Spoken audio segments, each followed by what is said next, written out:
I then returned to the mountain. Immediately, I saw the sacred head with blood gushing out.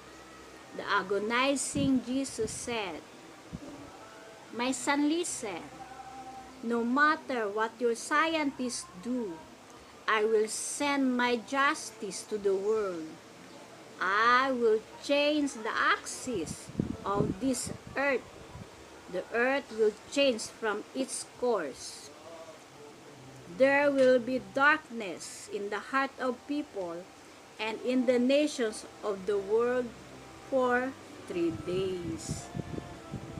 So ito po, kung nagiging pamilyar na tayo sa 3 days of darkness.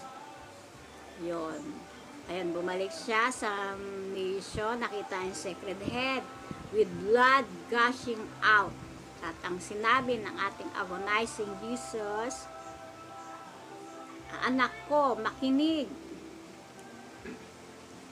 Kahit na ano ang gawin ng iyong mga scientists, ay isisend ko ang justice sa mundo.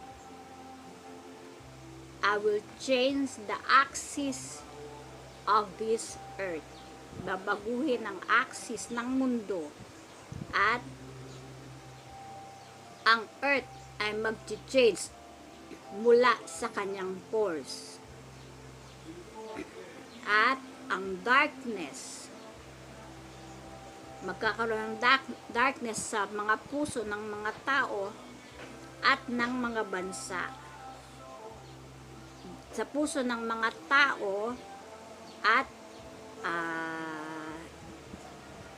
sa nations in the whole world for 3 days. So ito po yung sinasabing 3 days of darkness na ito po i-change ng ating Panginoon ang axis at ang course ng earth ay babaguhin at magkakaroon ng darkness sa heart ng people at ng